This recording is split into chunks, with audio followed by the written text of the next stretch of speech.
Hi everyone, welcome to my presentation on implementing online physical education. This sounds like an oxymoron where you may ask what's the purpose of doing PE online, where the objectives of PE is to be physically active. You are right, to a certain extent, because PE is a physical education and education comprises more than just being physically active. There's a curriculum, pedagogy and assessment.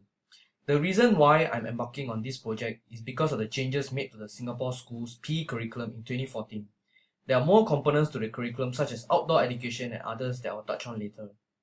Students, on the other hand, were only interested in playing games. The PE fraternity needed to educate our students on the components and the rationale behind it. A quick overview of the curriculum shows three major areas. Physical health and fitness teaches students on lifestyle choices to have a healthy body and mind. We have fitness and conditioning programs and assessment to gauge the student's level of fitness and health status. Outdoor education allows experiential learning to take place, where students learn more about and appreciate the living spaces, environment, and being able to navigate in new environment. And the third area, which is most students' favorite, sports and games. Students are taught games and sports at a recreational level so that they can stay active even in adulthood. The lessons are scaffolded with progressive stages of skills development coupled with formative assessment. On a side note, research has shown that there's a positive correlation between assessment and student motivation in PE. Perhaps assessment could be an area where we can leverage on for better student engagement. But it could be a challenge finding a balance between the new curriculum and assessment, because more components didn't necessarily mean PE teachers had more periods or number of hours for teaching PE. It meant we had to complete more in the same amount of time. This has been tough, and completing the curriculum syllabus has been a challenge. In addition, we are unsure if our students are motivated in PE since the implementation of the new curriculum. So how do I complete the curriculum and ensure my students are motivated to attend my lessons? I had to explore on motivation research to help me out. As an educator, I need to know the factors that motivate my students. Motivation is an educator's tool to enhance teaching and learning in the classroom. It is almost impossible to teach an unmotivated student. Most people believe that students are motivated in PE as it is all game and play. However, in today's dynamic education landscape, this may not necessarily be true, and I'm motivated to find out more as physical education plays a big role in the holistic development of students. It helps in the development of physical fitness, motor skills, and cultivates lifelong investment in healthy living. Literature review identifies different factors that affect student motivation in PE lessons. Clare and others found intrinsic motivation and extrinsic rewards as motivational factors. Students are inherently self-motivated for personal growth and motivated when there's a reward. They also found out the teaching style and personality of PE teachers serves as a motivation to students too. Benjamin and others identified the importance of school providing the necessary setting and climate for student motivation. Tristan and others provided insights to sports education, which is a form of curriculum that increases motivation as students are given the autonomy to plan and organize their lessons. Perhaps online learning can enhance the PE curriculum. The intriguing discovery is that there's a big research gap in the Singapore context. Firstly, there are no comprehensive studies showing the factors that affect student motivation in PE. There are no online learning tools and platforms used in Singapore schools. Therefore, I'm embarking on a project to implement online learning as a pedagogical tool to enhance students' learning and experience in PE. Today's students have grown up with and are motivated by technology. In 2003, Salmon found out that online PE might enhance the relevance of learning in PE. An example of an online PE curriculum will include video analysis, reflections, discussion board, and assessment.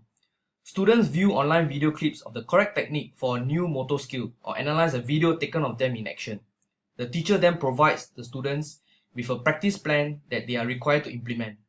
Students submit logs as evidence of practice and video clips as evidence of their motor skill ability after reflecting on their videos. As part of a discussion board, students can also work in groups to discuss and complete projects. They should also bounce off ideas from one another to create a learning environment with many teachers instead of just one teacher. For assessment purposes, the teacher could develop a web page that had a syllabus, grading policy, and homework. This would be based on a particular skill or knowledge taught in school. Creating such an online curriculum needs to be backed by strong theoretical foundations. There are in particular three theories that I would like to refer to with reference to constructivism, philosophical viewpoint about the nature of knowledge. John Dewey, who claimed that learning is an inherently social and interactive process based on experience and that students have the right to be fully involved in learning. Lev Vygotsky focused on the cognitive development of students and their capacity for reasoning emerges through practical activity in social environment. David Kopp showed us the experiential learning model. Online learning underguided by these theoretical foundations should bridge the gap for students and prepare them to be ready for the next stage in learning. Referring to Kopp's views on experiential learning model and the simplified version shown here, learning is an integrated process with each stage being mutually supportive of and feeding into the next. Effective learning only occurs when a learner is able to execute all four stages of the model. Online learning video recording tools that could possibly be used in my project would be drones and GoPro cameras. One of the ways for my students to observe themselves practicing motor skills is to video the practice sections. This eliminates the issue where there isn't enough time to observe every one of my students practicing their motor skills. Such recording can be useful for teachers to better capture the lesson and also for students to view them as part of their online learning and assessment. Applying the experiential learning cycle back to the online curriculum and pedagogy enables the students to go through the stages progressively. The learning cycle shown here applies to the sports and games module that will be conducted via a software package called a Learning and Management System, LMS. The next learning cycle can be applied to the physical health fitness module.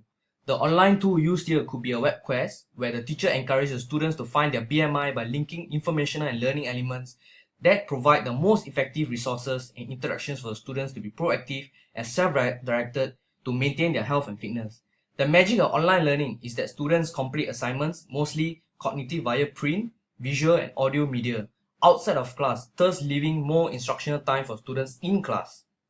It is my view that computers will continue to be powerful learning tool, but cannot and should not replace the most important variable in the learning environment, namely the teacher, as distinguishable from a webmaster.